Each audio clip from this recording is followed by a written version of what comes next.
As the majority leader said, the county revenue allocation, the extra money we are giving them through the bill that has been brought here, without RMLF, if they don't want money, the bill will get stuck here for good. You can continue with the one that you have been given at the beginning of the year. And I want to tell the Council of Governors, please, don't joke with members of Parliament. They have been elected just like the way you have been elected. You have votes, we got votes the same way you got votes. Some of you, we just go through waves. You know, there are people who are saying, when the new constitution was being formulated, governors should have been appointed job. There are people who are saying that. Yes. We can amend the constitution. Yes. If need be. Yes. So, Mr. Speaker, in conclusion, we are saying, let us respect everyone's work as enshrined in the constitution and the laws, Mr. Speaker, and we must make sure that we are not supposed to be made like we are not supposed to bring any development to our constituency. A governor told me, Mr. Speaker, he told me on my face that, you know, your work is representation and oversight. You are just to go and make noise in Parliament. That is all. That's your work. You don't have any other work. I told him, my friend, when we are going to do the division of revenue bill, we will give you very little money if you talk like that. That's when you'll realize what power is the constitution given to the National Assembly. So, Mr. Speaker, we support the devolution, but the county, what is this thing called? The Council of Governors. These are more first thing first. It's not in the constitution. I don't know, it's in the County Government Act or something, Mr. Speaker, which we can repeal even that one.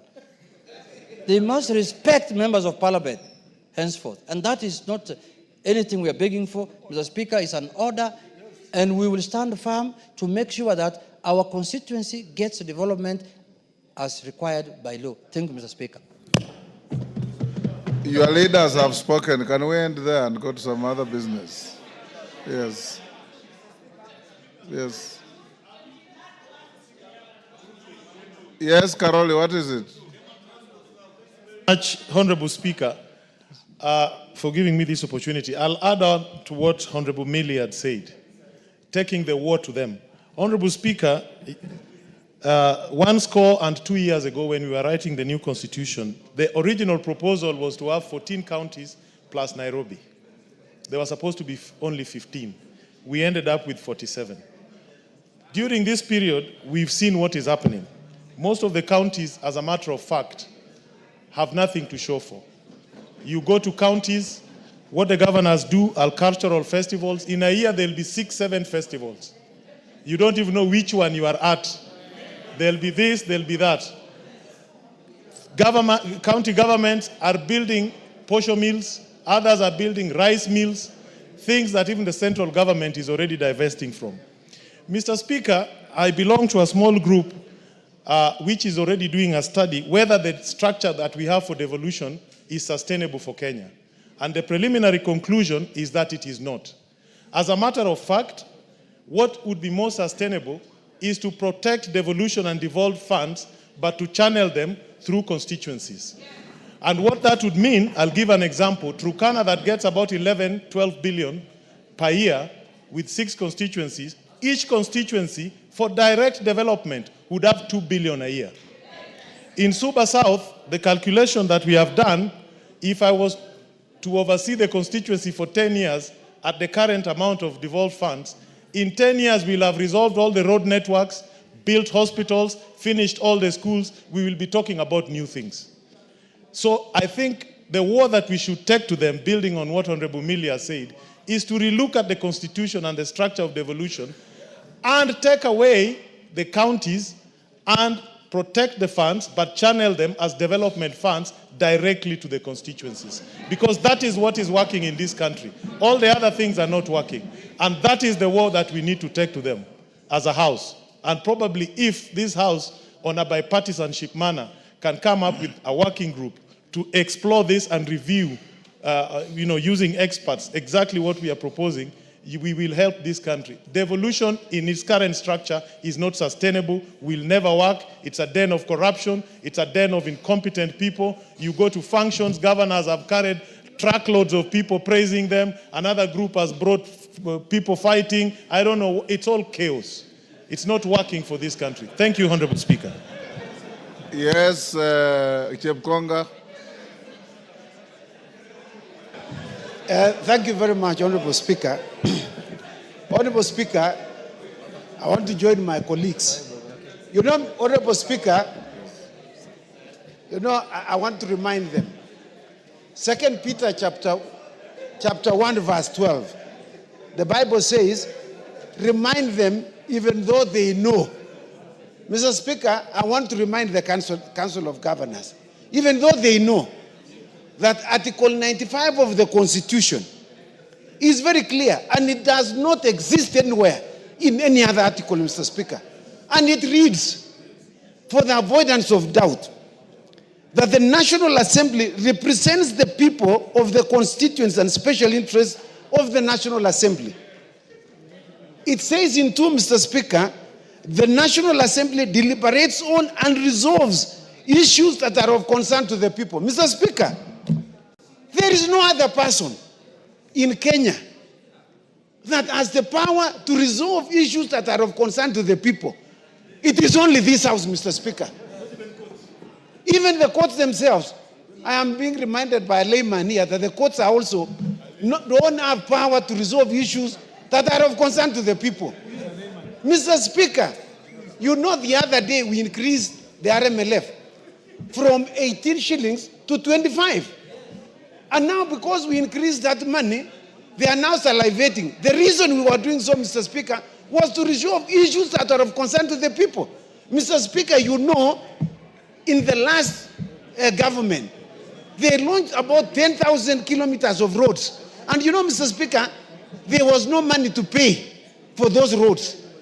And it is necessary that the RMLF was increased for purposes of paying off the outstanding bills with regard to those roads that have been constructed in those counties, Mr. Speaker.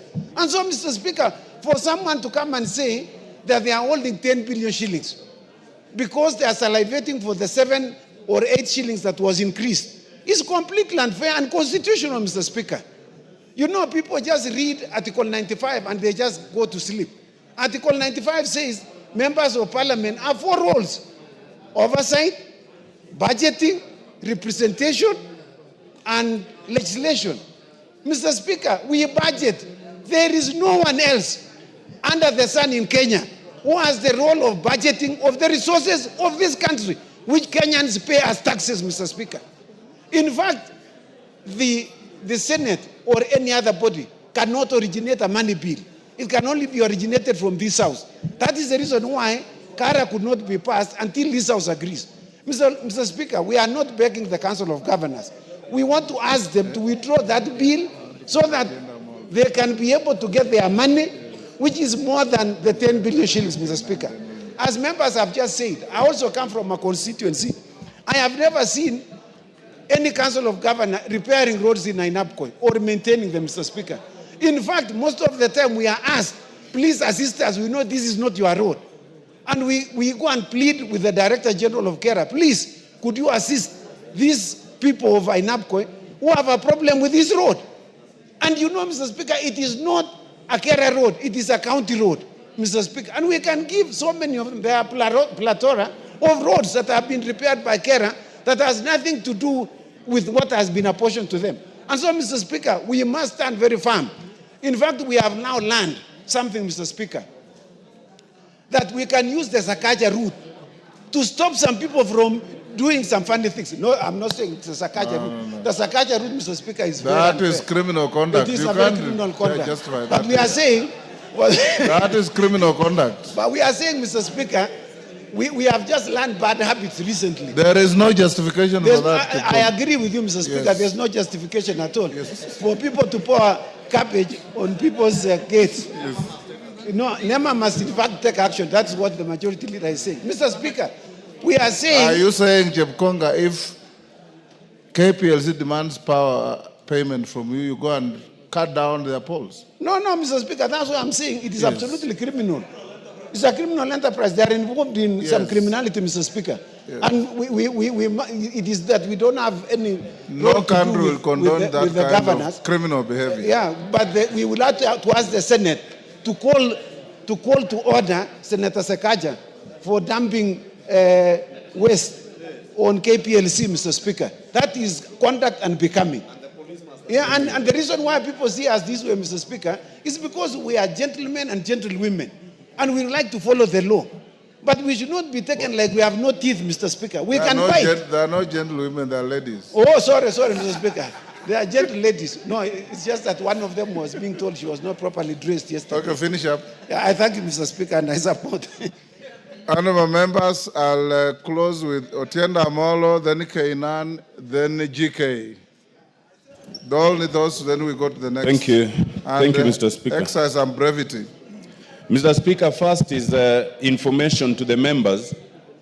As the members are aware, we are in court on the NCDF matter. Yes. And it's currently before the Court of Appeal. And just next week, on 6th of March, we are appearing for directions. As we had indicated to the members, the court, we are fast-tracking the hearing. But that notwithstanding, it does not give anyone any authority to reduce anything.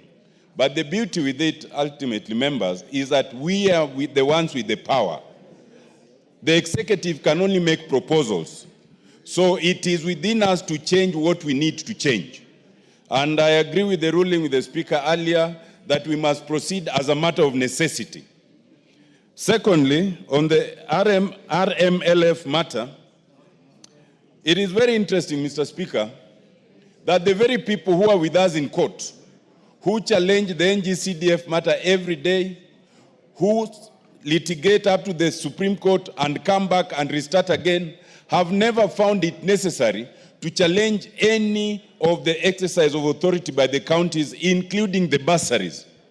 Strictly speaking, the county governors are supposed to deal with ECD and TVCs.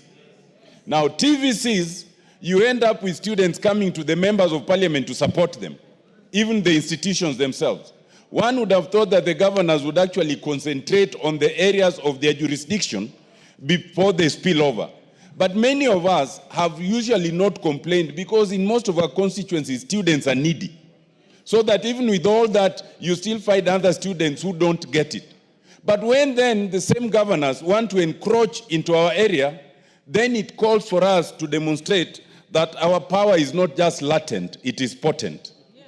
And in that respect, Mr. Speaker, I think that as we go along, and we don't have to wait for your direction on this, we as members will be taking on these governors on many of these things, in court and outside court, in matters we filed and those ones filed by others, so that we can get what we call an equilibrium of power. Yes. So that people understand that actually this is where the power lies. It does not lie in courts, it does not lie in the executive, it lies here. Courts can interpret the law anytime, and they can interpret our actions anytime. But ultimately, they cannot stop us from making legislation however we want. Courts cannot stop us from exercising our powers in terms of the budget however we want. Let's send a caution to the governors that what's good for the goose is good for the gander. Thank you. They won't understand that English. Thank you, Honorable Otienda Amolo, for order. Thank you, Otienda Amolo, for finally agreeing with the Speaker that power lies here and not elsewhere. Kainan? Mr. Speaker, allow me to join this debate. Mr. Speaker, this debate has two aspects, and I'm glad that today the leader of majority and the leader of minority have agreed on one thing, that this house has been reduced to a house of lamentations, Mr. Speaker. This August House, Mr. Speaker, once upon a time was an appendage of the executive. We freed ourselves, and you know it, how it used to be. But suddenly again, we are going back to the same, Mr. Speaker. I'm told the chairman of transport is here, Mr. Speaker.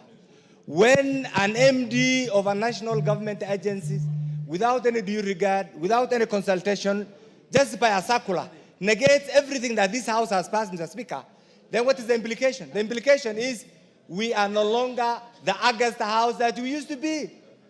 When the MD of Kera sits down, and yet we have an oversight committee called the Transport Committee. When the MD for Kura sits down, and yet we have a committee here, and negates what we have passed, Mr. Speaker, that has gone through all the stages, the only inference that you can make is this is no longer the August House. I agree with what the leader of majority has said. With the leader of majority and the leader of minority. Look, under the current constitution, and for those of us who have been part of this, we had certain considerations. Mr. Speaker, you know how we included devolution in the current constitution. You know how we captured equalization in the current constitution. CDF, all those now are floating in the air. The governors have gone to court to make sure equalization doesn't work. It's no longer functioning. The governors have gone to court to make sure NCDF is not working. The governors have gone to court to make sure RMLF is not working. The next thing they are saying is members of parliament have no role in the governance of the Republic of Kenya. Is that where you want to be? Is that where you want to be? That is where we are. To the extent that some of them are going public to say members of parliament have no role in the county affairs. Mr. Speaker, I want to urge this. I want to urge colleagues. There comes a time when people must be ready to make hard decisions. We need to do both summative and formative evaluation of all the resources we have devolved since the promulgation of the current constitution, so that we allow Kenyans to see the value of the billions and the trillions we have devolved, Mr. Speaker, as the true representative of the people, Mr. Speaker. Otherwise, we'll sit here, lament, go to court. I'm glad what the Honorable Otiendo Amolo has said. But that's the court. What are we doing in the House here? The budget-making process is in our hands, Mr. Speaker. We are not using. The oversight process is in our hands. We are not using. The legislative power is in our hands. We are not using, Mr. Speaker. Then what are we saying? Mr. Speaker, this group, Mr. Speaker, comprising of the Council of Governors, slowly they have taken over. One time, they blackmailed the members of parliament. The other time, they blackmailed the senators. They blackmailed the executive. Everybody's been blackmailed. Under our watch, what are we going to do? This is what I want to suggest. We need to critically dissect the current constitution and address all the areas, the gray areas, Mr. Speaker, that ought to have added value to the well-being of the people we represent. If we do both summative and formative evaluation, Mr. Speaker, you'll realize the billions that have gone. I had the privilege of representing 2 constituencies, Mr. Speaker, and I am ready to take all of you for a benchmarking visit to Wajir West and Eldas and see what the national government has done over the last 10 years and what the county government has done over the last 10 years, and you'll be in a position to compare and appreciate that our constituencies still survive on budgetary supports from the national government. Thank you. Yet billions are devolved. My conclusion is this. Chairman Transport, if you are here, we cannot be under the threat of a Mayor MD of Kera. He has issued circulars, many circulars. In fact, Mr. Speaker, some of these MDs, because we have failed to bite, we have failed to act. I want to, yesterday in the House Business Committee, and I want my colleagues, the leader of majority and the leader of minority, to hear this. This is the first time, and I want all the members to hear this, in the history of NCDF, from July, August, September, October, November, December, January, February, our proposals are yet to be approved. What are these other funds you are looking for? Where are your CDF proposals? You are being duped to ask to facilitate the bursary allocations. Where is the money? Thank you. Even the basic is not there. So former chairman of NCDF, I've been running after the CEO and the management of NCDF board. Where are the approvals? Where are the approvals for the fund managers to actualize? The approvals have not been done. What are we saying? Whose mistake is it? It's our mistake. That approval ought to have been in place by December so that we roll out the project. Yes. So we're all sitting. Let's stop complaining. Let's not reduce ourselves to a house of lamentation. GK. Can we act and bite constitutionally? Thank you, Mr. Speaker. GK.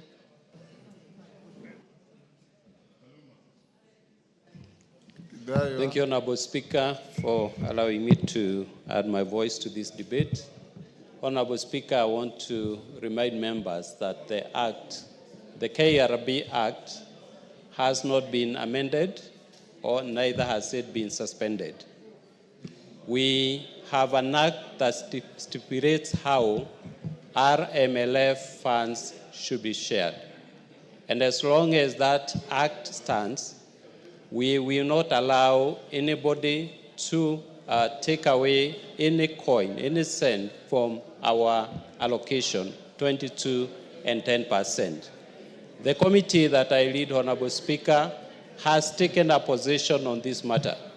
We met the Cabinet Secretary yesterday and raised this issue, and he has assured the committee that he will support the position that exists. And this position is in the law, KRB Act. Honorable Speaker, I want to assure members that we will not cede any ground as far as these resources are concerned. We know what happens out there when governors are allowed to implement these resources. We are not able to see anything that they do for our people. And Honorable Speaker, this money was set aside to avail to the people of Kenya what we call the common good.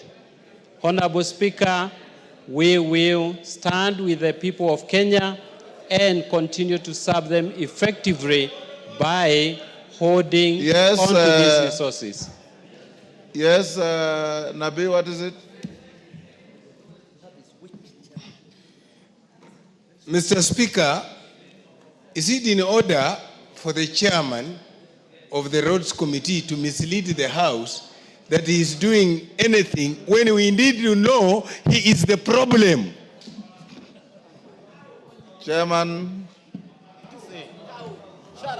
I think, Honorable Speaker, I do not have to respond to that comment because it's he's totally out of order. I have been very consistent in my support for RMLF resources being appropriated through the constituency roads committees. And that is a position we have taken as a committee. Honorable Speaker, I want to once again assure members that we will continue engaging the ministry, the KRB, KERA, to ensure that nothing changes, the status quo remains. And the case that is in court, Honorable Speaker, I urge the executive to engage the governors and make sure and ensure that the 10 billion that is held by the courts is released for the purpose of serving our people. Thank you, Honorable Speaker. Andrew Nolwach, Nairobi colleagues of yours have asked me to give you an opportunity to say something. Thank you, Honorable Speaker. This morning, the 17 members of Parliament met with their regional engineers, and the very same question being discussed in this House was what we are discussing. Honorable Speaker, first, let me confirm that all the tendering for the RMLF Kera roads for Nairobi had been done. Letters expressing intention to award had been issued. And the unique problem that Nairobi constituency has, that unlike our other constituencies, the other 200 and so constituencies, is that we have to do tarmac roads or bitumen roads. Some of those roads are done in a layered form. Some of those roads are done in a sequential manner, so that when we tell the people of Nairobi that you cannot do 5 roads which you are tendered, you can only do 2 roads, on which roads are you going to select? These are the roads that I'm going to do, and which ones? There is a legitimate expectation, and especially when this member of Parliament before this very same House raised this question as to why the ceilings were being brought down from 61 or 62 million to have that amount. That same afternoon, before I had even sat down, that circular had been withdrawn, Honorable Speaker. And so the House went and relaxed that this problem had been sorted, and advert put on the basis of 62 million. How again are we told post the fact, when the tendering has been done and awards already issued, that we can only do 2 roads? Honorable Speaker, I want to summarize by saying this. I am tempted to think that this House does not have the teeth that it claims to be. And I heard Honorable Kipchunga very well. This House must either prove that it is the senior house that it claims to be, because it cannot be that the executive can go and exact upon, the governors, exact upon the executive on the potential or prospective merger of Kera and Kura, whose intention is still the very same, withdrawal of the money that goes to your constituencies. If you haven't seen that, our leadership, and I'm speaking here so that Honorable Ichungwa can hear, when you sit with the executive, what is it that you tell them in terms of the ability to leverage your legislative power to the executive to bear? I think we are a house that is so much ado about nothing, including myself. We either show that we can do this or we go the Karoli way. In the interim, Honorable Speaker, let us summon the CS of roads here even tomorrow and discuss these things, because the members of Parliament for Nairobi constituency, this is where all of you, the 290 of you, come here in between Tuesday and Thursday. Then you run to your constituencies. These roads are not maintained or done by the governors. I can confirm there is not a single tarmac road in Mathare constituency that has been done by the governors.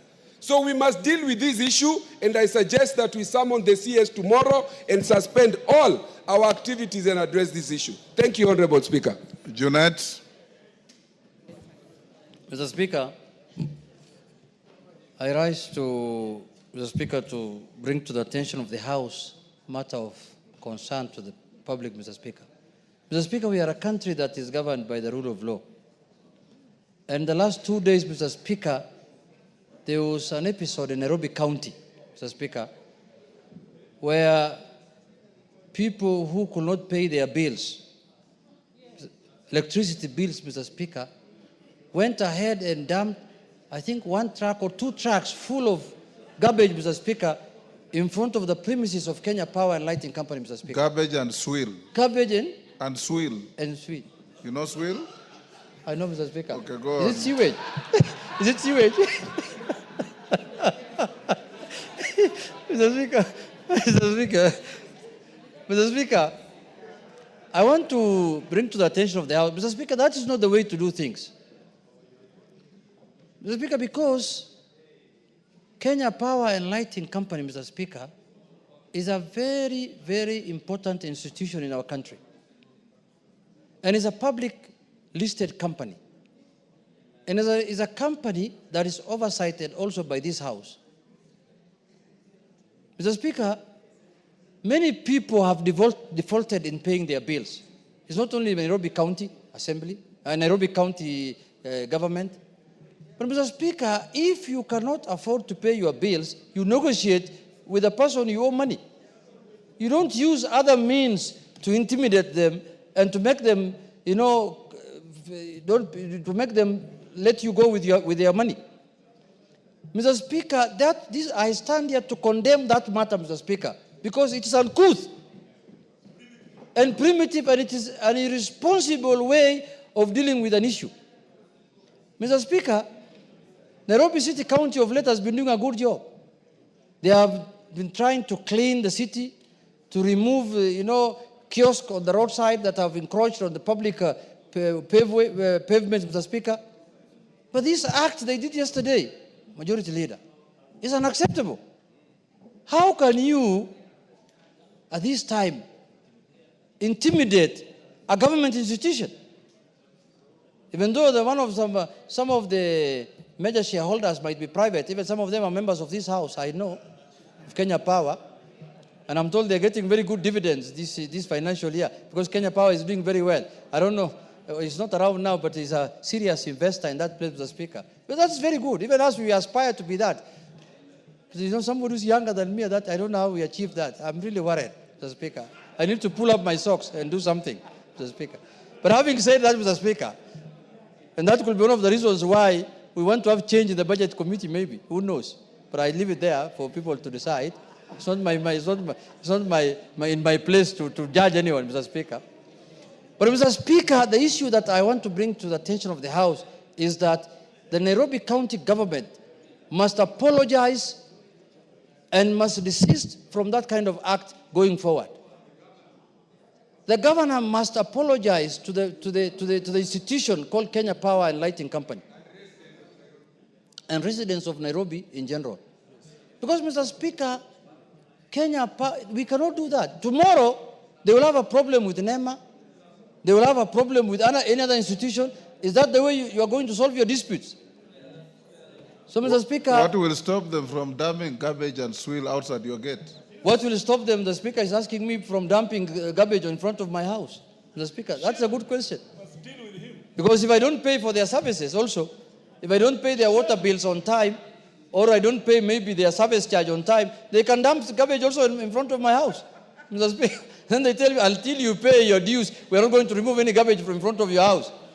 So, Mr. Speaker, this is a new phenomena that is, we have never seen it before.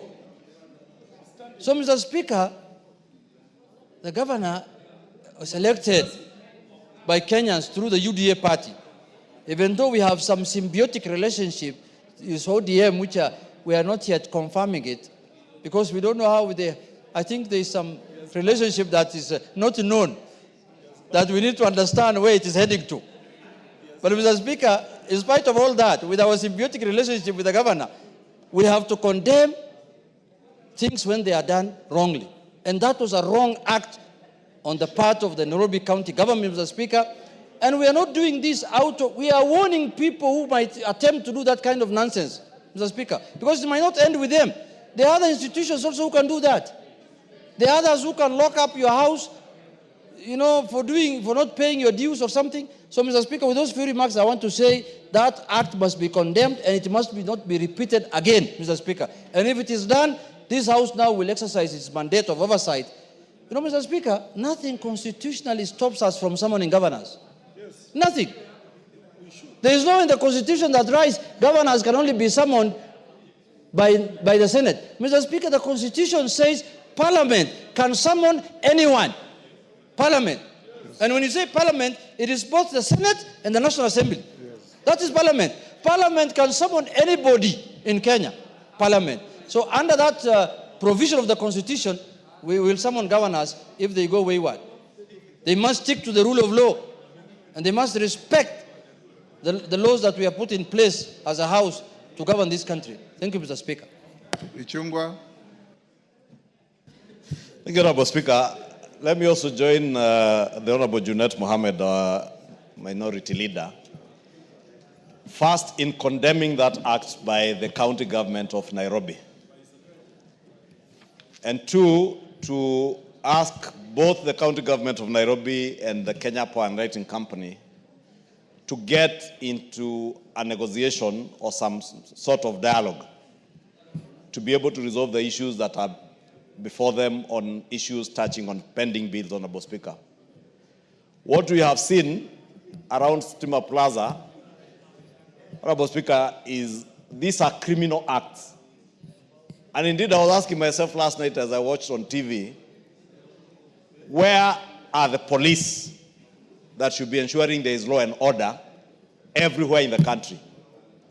The Inspector General of Police must take decisive action.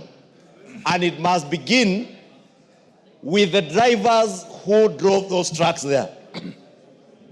Because, Honorable Speaker, it should be very easy for the Inspector General of Police through DCI to extract information as to who were the drivers who dumped there.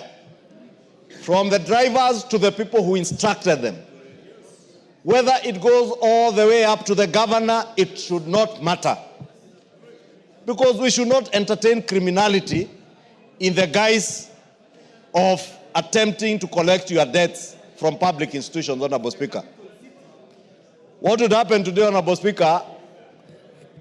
Our constituents, some of them are waiting for bursaries, others are waiting for grade 9 classrooms to be built through NCDF, and members of parliament are here asking for NCDF money. What if we decided that everybody now will take the law into their hands and do whatever you want, Honorable Speaker? Are we going to have a country? The City Council of Nairobi owes businessmen and women in this country money in pending bills to the tunes of hundreds of billions. What if the people who are owned by the city county of Nairobi also tomorrow decided to go and dump their garbage outside City Hall?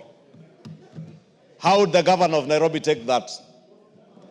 Number two, Honorable Speaker, under the integrity, it's called the EACC Act, Ethics and Integrity Act. These are not just criminal acts, but acts that go against the Integrity and Ethics Act. Acts under the NEMA Act. Yes, criminal acts under the NEMA Act, criminal acts under the Ethics and Integrity Act, and also criminal acts touching on economic crimes, because you are dumping garbage deliberately on a road and sewer. You will expend public resources to dump and to later clean up. It is abuse of public funds. Yes. And therefore, Honorable Speaker, if we allow this kind of behavior to go on unchecked, these are the same governors, Honorable Speaker, who some time back were asking that they also be given some security officers under their command. You can imagine if these governors had policemen under their command, they would trample on everyone, Honorable Speaker. Therefore, Honorable Speaker, mine is to ask the Inspector General of Police and ask him to make sure that action is taken against those people who dumped outside Steamer Plaza. I also want to encourage the business people who I have seen crying on national TV, that they have restaurants they have closed down because nobody can patronize their restaurants. They must take civil action against the city county of government of Nairobi for compensation for lost business, Honorable Speaker. Because you are closing down people's businesses. I saw the Steamer Plaza. I also didn't know it's not even owned by KPLC. KPLC are tenants of Steamer Plaza.